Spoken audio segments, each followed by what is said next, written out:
Oh, hello everyone. Welcome on board the Sketchcan caravan, where you can learn to draw a digger. This big machine, used for digging holes and moving heavy things, is also known as an excavator. Let's start by drawing the digger's wheels. Can you see how they're joined together with a track?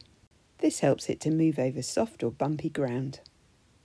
Near the bottom of your page, draw 2 small circles.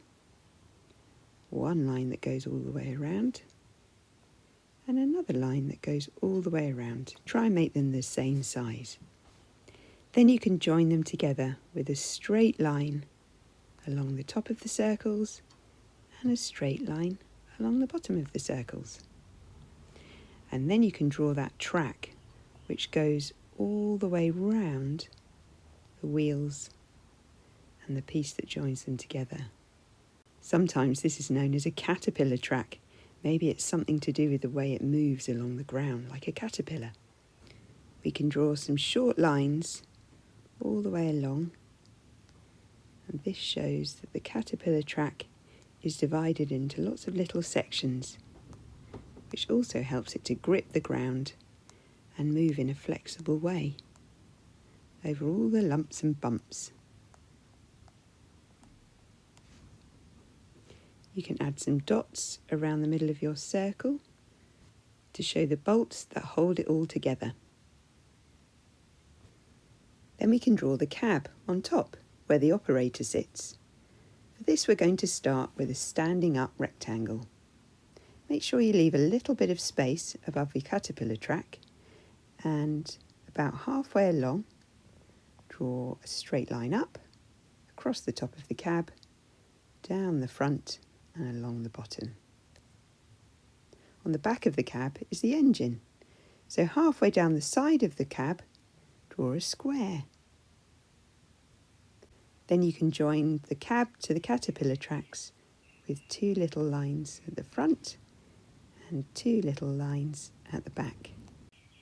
You can draw another standing up rectangle for the cab door, a line across the middle to show a window, and a tiny little line down rectangle for the handle to open the door. On the engine behind, you can draw a straight line down the middle with some little horizontal lines on one side. These are long holes called vents. They let the air in to keep the engine cool.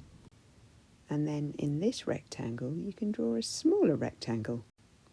This is a label showing the name of the digger. Maybe it has a number too. I wonder what your digger's going to be called.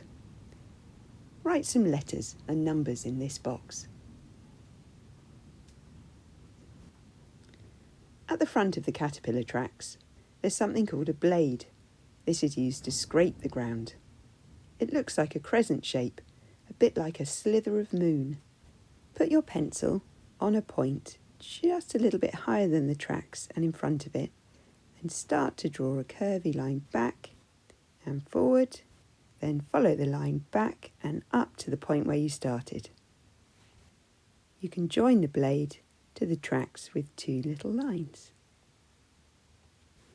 Now we can draw the digger's arm.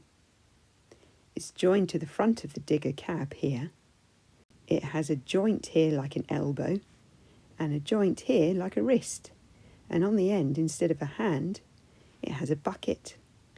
The arm has 2 sections, and we're going to use a shape that looks a bit like a rectangle with a curvy end for these. So starting on the front of the cab, draw a straight line that goes up in the air, up, and then curves around the end and comes straight back down to join the cab again. Then you can draw a little circle on the end to show a big bolt where it's joined to the second part of the arm. So we're going to start on the end of it and draw a straight line down. Now don't go all the way to the ground because we've still got to add the bucket. So curve around the end and go straight back up. Draw a little circle, one line that goes all the way round on the end there. The bucket is a semicircle shape, so we're going to need a straight line coming down and then a curvy line on the back. And they also have these little teeth at the front that help to scrape the ground or pick things up. So draw a thin line down rectangle on the front there. I wonder what colour your digger is going to be.